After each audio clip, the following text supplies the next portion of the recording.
late in the 20th century, terminal boredom fell upon the land. The maker looked down and said, "This is not good." And so it was. He brought forth Genesis, a system with twice the power, twice the challenge, twice the fun, with high-definition graphics and stereo sound. And the maker saw what he had done and said, "Now that's not bad. Discover Genesis, and your world will never be the same." Hello everyone, it is I, Christopher Stavo, the Gothic Vaporwave Genesis nerd of the Anarchist BreadTube. We are going to be looking at my collection. I am known to be a nerd, and I am a generally collective nerd here on the YouTube, talking about collectivity and such, but today I'm going to be talking about video games and my collection of video games. So today I'm going to be talking about my collection of Genesis games. Grew up with the Genesis, but I've also had Dreamcast. I grew up with both. Also, stay tuned because we're going to do a special giveaway. So I want you guys to be totally in the know for that. Alright. And we're gonna have a great time. So, these are my top favorite Sega Genesis and Mega Drive games that I currently own, and we're gonna start off with Gunstar Heroes. So, this is a repo card that I got from China, and it looks beautiful. One of the things that I like about this game is the customizations with the weapons and shooting style. It gives the game a replayability that there's not a lot in other Sega Genesis games. There's also a lot of violence. I'm just fucking everything up. Everything is just getting fucked up. Everything is just getting destroyed. And lots of enemies that this game throws at you. So it's a really hard game, but it has also a lot of time that you are going to be spending on this game. So pick this game up if you haven't already. The levels are really creative.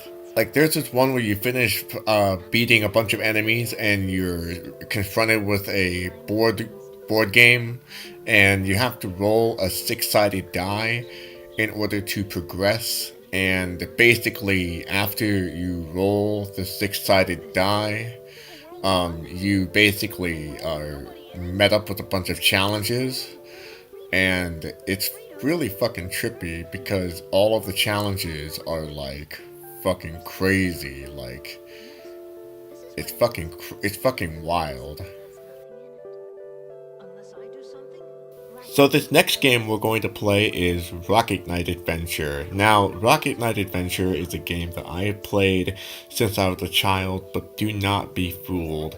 This game is not for the faint of heart because this game is really brutal. I mean, look at that guy. He looks like he's ready to go, but be ready for your fucking A game. This game is hard. Really hard. So you basically play as his possum. He's gotta be a possum.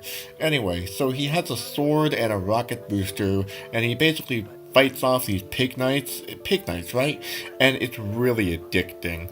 Though, I can't get past this one level with the rising water. It's fucking hard. And it looks like something out of H.R. Giger. Seriously, it's fucking surreal.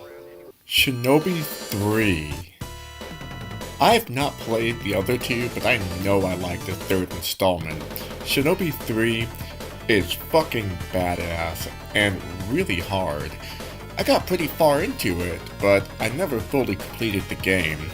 You have to play as a ninja, and you infiltrate these different environments, which makes the game all that more cool as a platformer. The bosses are no joke either, so definitely pick this one up if you are looking for a good challenge, but nothing that is too impossible. Though, I never beat the game, so if I can't beat it, I don't know.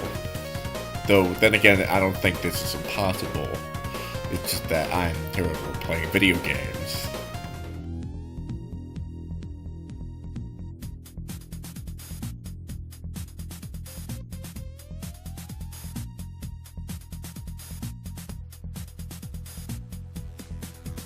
Streets of Rage 1 and 2, but mostly 1.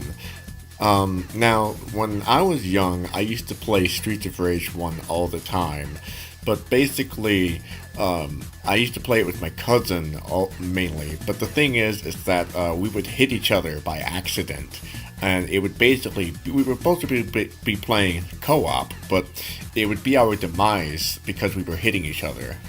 But basically, Streets of Rage is a game where you kick a bunch of fucking ass, although in this footage you're seeing me get my ass kicked. But basically, it's a game where if you're good enough, you can kick a bunch of ass. It's a lot of ass kicking. It's a lot of fun. There's also a fire-breathing white supremacist, if you're interested in that. Yeah. And last but not least, Sonic the Hedgehog 2. Okay, watch me get the speed shoes.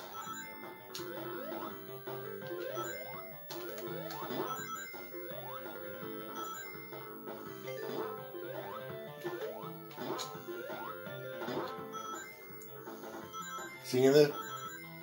Seeing this right here? Seeing this shit? Called Blast Processor. Some capitalist bullshit that they made up. My favorite game of all times. Now, listen, folks. This game is my bread and butter. This is my all-time favorite game because this was the first game that I ever played. And on my channel, there's actually a video of me beating this game for the very first time because this was my worst enemy for a while. This was my fucking enemy. I could not beat this game for over 25 years, but you know what? I finally did it. I finally beat this fucking game, and it was my fucking bane of my existence. But I did it. I fucking beat it, and it's available here on YouTube for you to fucking watch me conquer it. Anyway, this game is so much fun to play and go through, but it has its weaknesses. Like, it gets kind of stale, like around Hilltop Zone. My favorite level has got to be Oil Ocean Zone. Even though nobody likes that level, everyone hates that level. Everyone seems to hate Oil Ocean Zone. I like the music from Oil Ocean Zone. Everyone obviously knows Metropolis Zone to be the worst level because of the star bombs. People seem to also remember the ending and how that is such a troll. Everyone loves Chemical Plant. Everyone loves the Chemical Plant, but also remembers how much of a troll Chemical Plant can be. So, yeah, just if you love Sonic, the second one is my favorite. Pick that one up. Definitely check out Sonic 2. You won't regret Sonic 2. Of course, Sonic 3 is the favorite, but my favorite is Sonic 2. If you like this video, be sure to check out Sega Lord X's channel, where he makes Sega videos all the fucking time, and his videos are so cool. He makes educational videos just about Sega, and I am a mega Sega nerd, and that's so cool that I can just have a YouTube channel just dedicated to Sega. Thank you, Sega Lord X. Thank you so much. I am grateful for your existence. And now for the giveaway.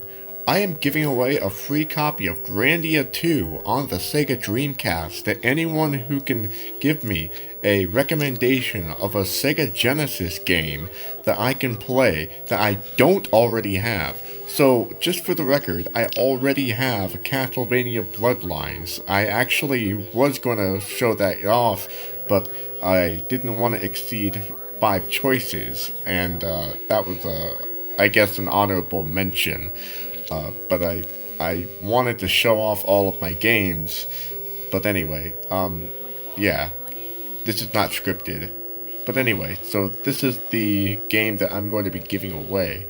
So, yeah,